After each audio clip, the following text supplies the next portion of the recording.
Technology changing the future for people across the globe. Thanks for joining us for this special edition of Faith Nation. I'm John Jessup. And good evening from Washington. I'm Jenna Browder. More and more Americans are joining the ranks of electric vehicle owners. Sales up more than 60% despite the steep cost. And if you're thinking of buying one, you might want to consider this hard-to-believe tidbit. EVs are not necessarily more energy efficient. As CBN's Bertie Carter warns, they also come with unique safety risks. Shopping for a new vehicle? There's a lot to keep in mind. Given the potential long-term investment, more car buyers are considering the environmental impact. In 2021, almost 1.5 million electric vehicles were registered to drive on the nation's highways. They're perfectly good vehicles, have a huge utility function for people who are wealthy enough to have two cars, the second car that you can charge conveniently overnight in your garage. What's not to like? Still, Mark Mills, a Manhattan Institute physicist, says many of these environmentally conscious drivers don't understand the amount of energy it takes to make an electric vehicle. So the supply chain to manufacture batteries is utterly dominated by China. They have a market share in energy minerals to make batteries, roughly double OPEC's market share in oil, or if you like, put differently, 3 to 4 times our market share, United States, in oil and gas. You know, like any vehicle, you have to mine materials to make the car. You have to mine a lot more metals to make an electric vehicle than you do a conventional vehicle, by about 1,000% on average. Mark says a single electric car battery weighs about 1,000 pounds, requiring miners to dig up about 500,000 pounds of earth just to make one battery, using giant mining machines that burn diesel oil. All those emissions from all that energy used to dig all those materials up cause carbon dioxide to be emitted somewhere else. So when the electric vehicle is delivered to your driveway, it's already arriving with massive emissions of carbon dioxide that you eventually sort of pay off, if you like. It's kind of like an inverse mortgage by driving that instead of an internal combustion engine. Skip Bowman from Texas has been driving electric cars since Toyota released the Prius. Never go back to a regular car. It's just the fun of driving the car. I've had Porsches in the past. I had Alfa Romeo. I had Mazda RX-7s. I love the thrill of having that acceleration, and there's nothing that can beat an EV. For people like Skip, this is a perfect fit, although he points out some challenges people need to know before buying electric. If you live in an apartment or condo or someplace that does not have a charger for you to charge overnight, then that's an issue with electric cars. And knowing where to charge your car could become a problem given the nation's overall lack of charging stations. Of the 56,000 in North America, the majority are only found in major metropolitan areas. That's called range anxiety, and there is range anxiety, especially if you go into the smaller areas of the state, like not the big cities. And charging an EV has become a well-documented nightmare for drivers seeking adventure or just some R&R. Some report spending more time charging than they did sleeping. Even the so-called superchargers, they take half an hour to 40 minutes to refill your battery, so to speak. That's almost 10 times longer than it takes to fill a conventional gasoline tank. So what that means, in very simple terms, is if you want it to have the equal function, equal utility, for convenience when you're driving on the road, you need a roughly 5 to 10 times more filling stations for the electric vehicles than you have for the gasoline vehicles. The federal infrastructure law seeks to change this, with a goal of 500,000 new stations and plans for one every 50 miles on major highways. That will take time and money, however, to the tune of $5 billion over the next 5 years. The United States' grid is not that strong. We're trying to maneuver off of coal and natural gas and just go with renewables, which has not proven to be completely dependable. Another concern along these lines will be felt with falling temperatures. The big downside of having an electric car is wintertime.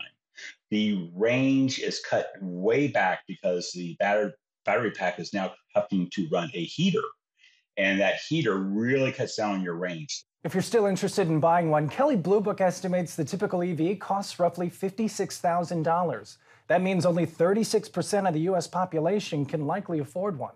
From the affordability standpoint, EVs are typically more expensive, and we definitely don't want to put low-income buyers out of the market. The Biden administration hopes to sweeten the pot, promising a $7,500 tax credit if you buy a new electric vehicle. The cost of the cars they're expensive. There's no denying it. They are coming down. One other noticeable came to light recently in Florida following Hurricane Ian. Some EV owners discovered salt water doesn't mix well with lithium-ion batteries, as cars caught fire due to saltwater damage. Junkyards filled with saltwater damaged cars shows gas-powered cars squeezed together and electric cars spaced far apart in case one catches fire. Firefighters say it takes about 1,000 gallons to put out a normal car fire, and 10 times that for an electric vehicle. The safety implications are the fact that these batteries get hot. They get hot when they're stored, not just when they're charging, just when they're sitting there stored. They combust. And, you remember, Chevy had the Volt. They had to pull them off the road. Why? Because too many of them were spontaneously catching fire. Florida's chief fire marshal is calling for action, even writing a letter to Elon Musk. So far, Musk has not responded. The National Highway Traffic Safety Administration did answer, saying lithium-ion battery fires have been observed rapidly igniting and igniting several weeks after battery damage occurred. Now, again, there's a lot of promise in these technologies for the long run, but we are reaching a point where the policies haven't always kept up with the technologies. I mean, so many of our regulations to keep cars safe are based on how cars always used to be. We need to make sure that they're based on how cars are going to be. The push towards electric vehicles is becoming a political red line. Some states even banning the sale of gas-powered vehicles. California making it an executive order. Still, only 1% of vehicles on the roadways today are EVs. But at the government's level, they're hopeful to push this technology sooner than you think, which is why it's so important to take all sides into consideration and purchase what's best for you. Brody Carter, CBN News. Thanks, Brody. Coming up, the hassle of taking off your shoes at the airport magnetometer may just be a thing of the past. How new technology could lead to shorter lines at security checkpoints.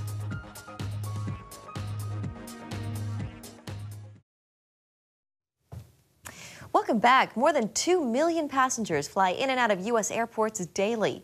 That high volume can often lead to security line nightmares. Jenna, that's right. From slipping off your shoes to pulling out that laptop, it feels like there are so many steps before you actually get to the gate. But as Caitlin Burke reports, advances in technology might change that. The terror attacks of September 11th meant an immediate change in air travel, but enhanced security measures evolved over time. Unfortunately, there's continued to have events that happen. You had the underwear bomber, which changed the way we looked at people screening, and all of a sudden body scanners became the norm. You had the shoe bomber. So there's all these events that took place, and so there's a lot of a reactive approach to it. By being proactive, however, the TSA and its partners have worked to stay ahead of potential threats. We need to continuously be innovative, and we need to continuously come up with new methods of improving security. We have to keep coming up with new methods of doing it because our adversaries are also continuously looking at new ways to defeat what they know we have. Kanan Krishnaswamy works at the U.S. Department of Energy's Pacific Northwest National Laboratory. One of its missions is national security, and researchers are behind many of the screening technology in airports today. The portals that you go through with your hands above your head, that came out of the laboratory. In fact, we lovingly at the laboratory, we call this the PNNL salute. Those scanners use millimeter wave technology. That technology, the basic technology and the basic invention came out in the 1990s. We've had that system or that technology available since the 1990s. Now, there was no real need for commercial deployment or deployment in the airports because airport security at that time was very different. The initial technology was actually marketed to be used in apparel fitting. You stand in the portals, get yourself measured so that you have exact body measurements that can be transferred to somebody that's making clothes, and they can fit clothes for you accurately. Then 9/11 catapulted millimeter wave technology to the forefront of national security. So that's the older generation of the technology that is currently being sold even today at the airports. PNNL researchers are constantly working on taking their technologies one step further, and now a second-generation millimeter wave system is close to being deployed. The way HexWave works is, first of all, it's a walk-through portal, and it uses radio frequency and real-time 3D video rate imaging so we can determine if an individual has a threat on their body.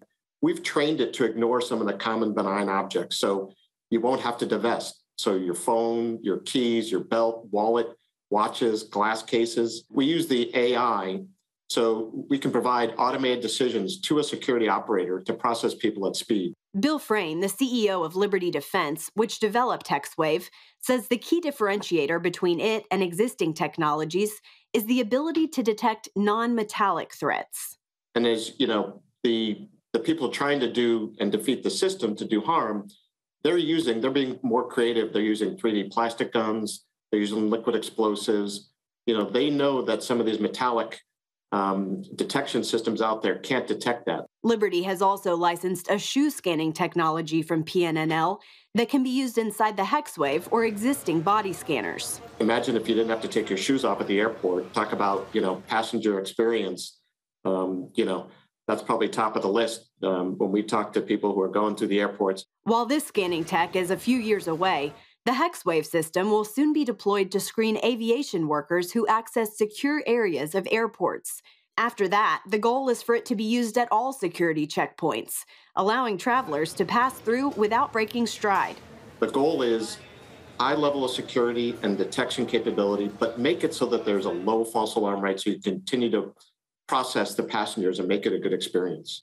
Some other interesting technology coming down the pipeline includes the ability to differentiate between powders and liquids in baggage, and a way to detect explosives in their vapor form so that bomb-sniffing dogs are no longer needed. Caitlin Burke, CBN News, Reagan National Airport. The rise of machines, the spiritual effects of humanity's increasing dependency on technology. That's next.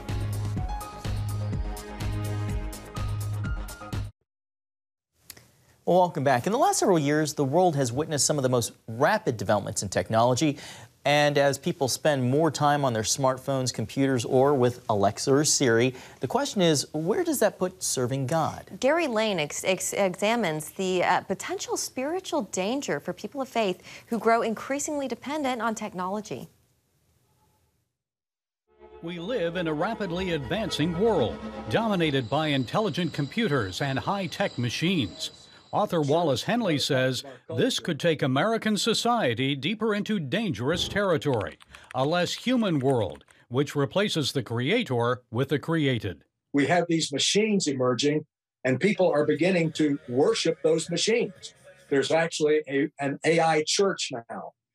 There's another technology specialist who said if this thing can go 1 billion times faster than the human brain, this machine, then the only thing that we can call it is God. Henley is a Christian Post exclusive columnist and author of the book, Who Will Rule the Coming Gods? Appearing recently on CBN's The Global Lane, Henley suggests an excessive dependency on technology may draw people away from acknowledging and embracing God's supremacy. Just about the time we're forgetting God, forgetting his transcendent majesty and our accountability to it, we're developing these machines that are taking his place. A world where machines create a more leisurely and convenient society, but also one lacking accountability and dependency on God. Remember Rosie the robot from the 1960s cartoon The Jetsons? I may be homely, Buster, but I'm S-M-A-R-T smart. It's no longer science fiction. Today, less sophisticated robots are being used to vacuum floors, build automobiles, and deliver fast food. Hello, here's your delivery.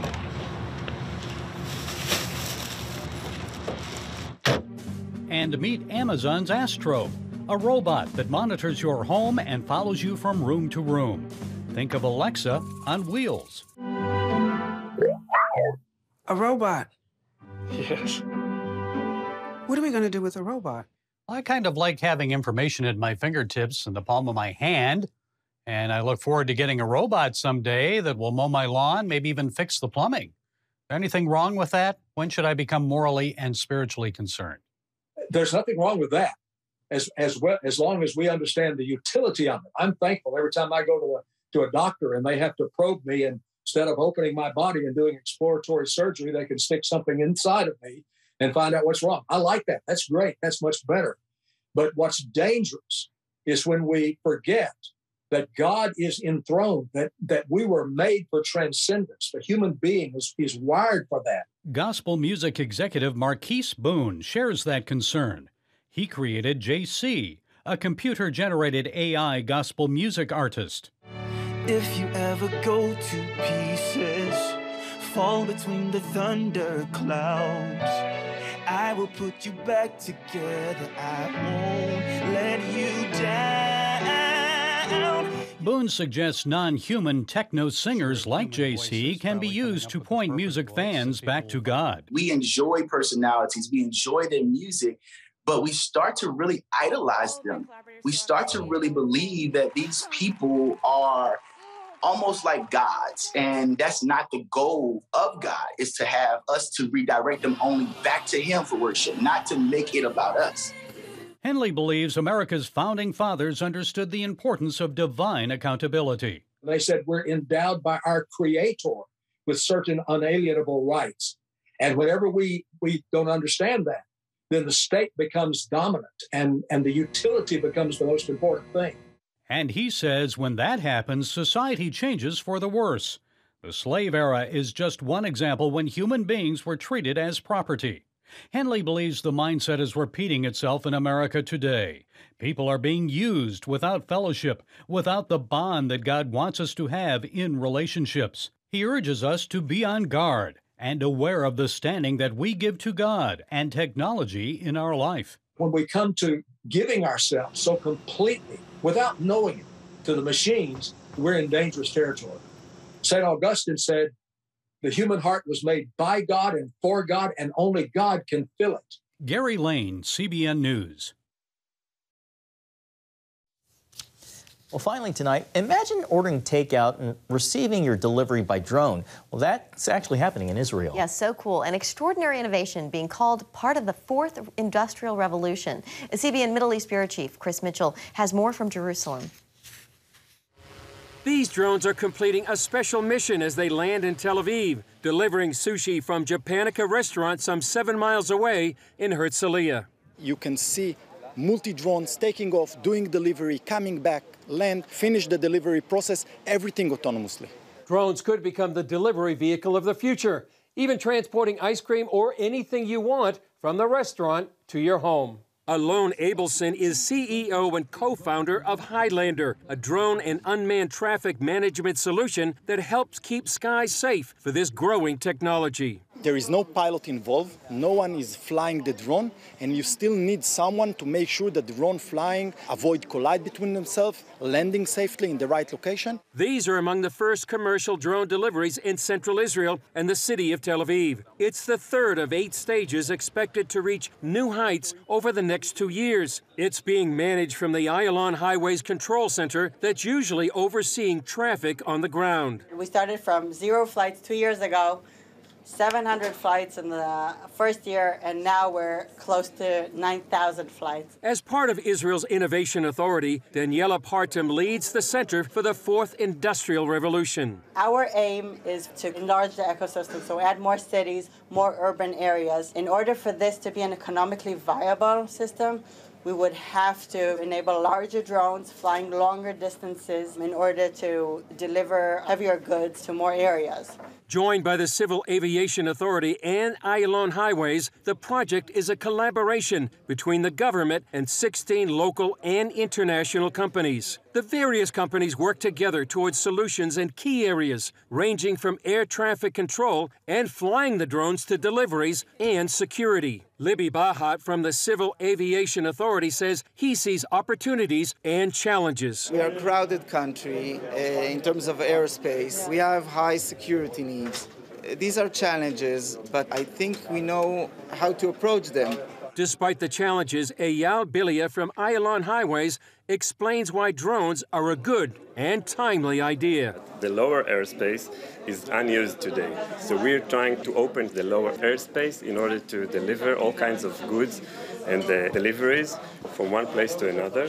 And by that, we're going to reduce traffic. According to former General Yoeli Or and current CEO of Can-Do Drones, the Israeli military has been using this technology for 10 years. So we take it from the military side and adapt it for our needs in the civilian side. Working along with security and traffic control, Can-Do can manage up to 250 drones at a time. We connect different drones from different companies, from different missions, to our system, and we control them from one laptop. The founding members of Airways came from the Israeli Air Force. CEO Eyal Zor explains how these experts in airspace management make it all work. We are using advanced AI algorithms in order to manage a dynamic airspace of drones. We try to mimic the traditional aviation, like air traffic controllers and pilots, with our system in order to show that we can operate maximum number of drones in a dynamic urban city. Deliveries are currently limited to between businesses, given the need for a drone landing pad. The order is placed through an app,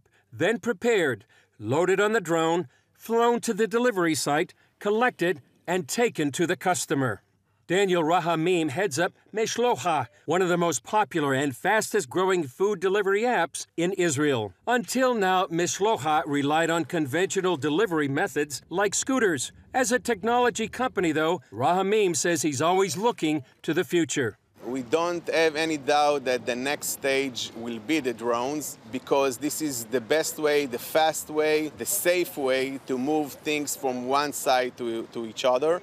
Flytech is the aerial operator, and company vice president Yahav Price says the drones can transport a delivery weighing about 4.5 pounds. This is the first time in Israel you can see this kind of project, which means the first time we fly drones with no eye contact through a computer, like another UAV. Though the demonstration focused on getting ice cream to waiting journalists, Price says the vision reaches much further than just food delivery.